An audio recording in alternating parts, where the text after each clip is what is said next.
الحمد لله وحده والصلاة والسلام على من لا نبي بعده ولا رسول بعده أما بعد فأعوذ بالله من الشيطان الرجيم بسم الله الرحمن الرحيم لقد كان لكم في رسول الله أسوة حسنة وقال النبي صلى الله عليه وسلم لا يؤمن أحدكم حتى أكون أحب إليه من والده وولده والناس أجمعين صدق الله العظيم وصدق رسوله النبي الكريم۔ وہ آئے جن کے آنے کی زمانے کو ضرورت تھی، وہ آئے جن کی آمد کے لیے بے چین فطرت تھی، وہ آئے نغمہ داود میں جن کا ترانہ تھا، وہ آئے گریہ یعقوب میں جن کا فسانہ تھا، وہ آئے جن کی خاطر مضطرب تھی وادی بطحا، وہ آئے جن کے قدموں کے لیے کعبہ ترستا تھا، وہ آئے جن کو حق نے گود کی خلوت میں پالا تھا، وہ آئے جن کے دم سے عرش اعظم پہ اجالا تھا۔ میرے محترم سامعین و ناظرین اکرام، السلام علیکم ورحمۃ اللہ وبرکاتہ۔ آج کے اس بیان میں نے آپ کے سامنے قرآن پاک کی ایک مشہور آیت پڑھی ہے اور حضور پاک کی ایک مشہور حدیث پاک پڑھی ہے۔ آیت کا معنی یہ ہے کہ آپ سب کے لیے اللہ کے رسول کی زندگی میں بہترین نمونہ ہے، اور حدیث کا مطلب یہ ہے کہ اس وقت تک تم میں سے کوئی بھی کامل ایمان والا نہیں ہو سکتا جب تک وہ اپنے پیارے نبی حضرت محمد مصطفیٰ صلی اللہ علیہ وسلم سے، دنیا کی ہر چیز سے، حتیٰ کہ اپنے والدین سے، اپنی اولاد سے، اپنی جان سے، ساری کی ساری انسانیت سے زیادہ محبت نہ کرے۔ تو ہمارے نبی صلی اللہ علیہ وسلم کی زندگی کا ہر پہلو اللہ تعالیٰ نے اس کو ہدایت کا سرچشمہ بنایا ہے۔ ہمارے نبی صلی اللہ علیہ وسلم کی زندگی کا ہر ایک واقعہ ایسا ہے کہ جسے دیکھ کر انسان ایمان لانے پر مجبور ہو جاتا ہے، بشرطے کہ اس کے دل میں ہٹ درمی، زید، انانیت نہ ہو۔ آپ صلی اللہ علیہ وسلم کی زندگی کے واقعات میں سے ایک واقعہ آپ کے سامنے بیان کرنا چاہوں گا۔ عرب کا ایک مشہور پہلوان تھا جس کا نام تھا رکانہ۔ یہ قریش مکہ کا سب سے بڑا پہلوان تھا۔ ایک دفعہ ایسا ہوا کہ پیارے نبی صلی اللہ علیہ وسلم جنگل سے گزر رہے تھے کہ اس رکانہ سے آمنا سامنا ہو گیا، رکانہ سے ملاقات ہو گئی۔ ہمارے پیارے نبی صلی اللہ علیہ وسلم داعی اللہ تھے، اللہ کی طرف لوگوں کو بلانے والے تھے، توحید کی طرف لوگوں کو دعوت دینے والے تھے، اور اللہ پر، اللہ کے رسول پر ایمان لانے کے لیے لوگوں کو دعوت دیتے تھے۔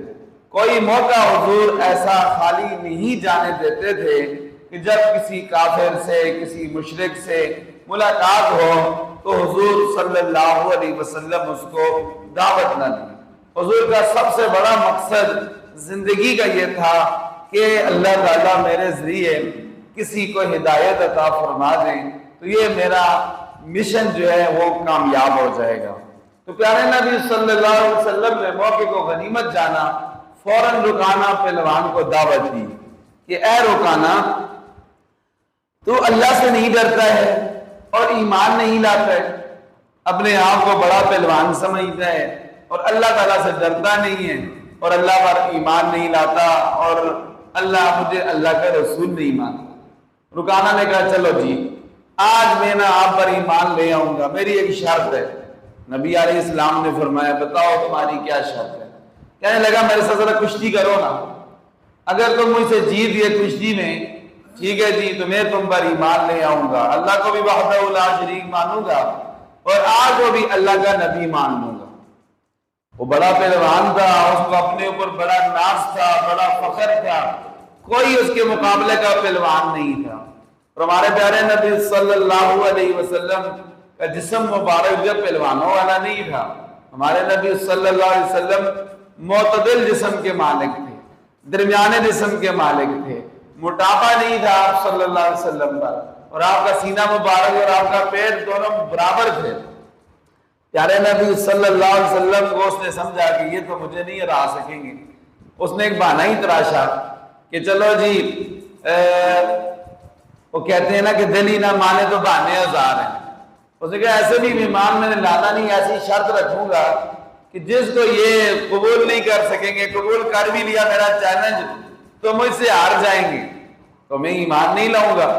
نبی علیہ السلام نے فرمایا کوئی بات نہیں, تمہارا چیلنج مجھے منظور ہے, ٹھیک ہے, دونوں کشتی کرتے ہیں, تو بھی قریش کا بڑا پہلوان ہے اور میں بھی اللہ تعالیٰ کا نبی ہوں, میرے ساتھ اللہ تعالیٰ کی مدد ہے, کشتی کرتے ہیں, اگر میں جیت گیا تو پھر تو نے ایمان لانا ہے. اس نے کہا ٹھیک ہے کوئی بات نہیں ہے, چلو جی. کشتی جب شروع ہوئی تو نبی علیہ السلام نے پہلی دفعہ اس کو بچھاڑ دیا, نیچے گرا دیا. جب نیچے گرا دیا اس نے کہا یہ تو میری بےزتی ہو گئی ہے, میں اتنا بڑا پہلوان اور انہوں نے مجھے نیچے گرا دیے. انہوں نے کہا نہیں جی نہیں, ایک کشتی اور کرنی. کیا کرنا ہے؟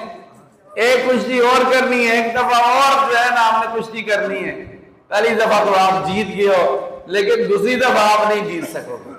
نبی علیہ السلام نے فرمایا کوئی بات نہیں رکانا, مجھے تمہارا دوسرا چیلنج بھی منظور ہے, پھر ایک دفعہ کشتی کر لیتے ہیں, کوئی بات نہیں.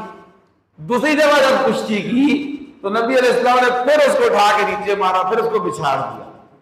اچھا جب اس کو دوسری دفعہ بچھاڑا تو اس کو بڑا تعجب ہوا. اس نے کہا یہ کیا ہو گیا, یہ پورے قریش میں سارے مکہ میں مجھ سے بڑا پہلوان کوئی نہیں ہے, تو یہ کیسے انہوں نے جو ہے مجھے گرا دیا نیچے. بڑا اس کو تعجب ہوا.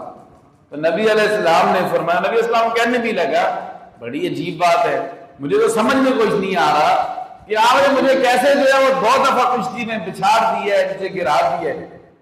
تو نبی علیہ السلام حضرت محمد مصطفیٰ صلی اللہ علیہ وسلم نے فرمایا کہ اے رکانا, اس سے بڑی بھی تعجب کی تمہیں کوئی بات بتاؤں؟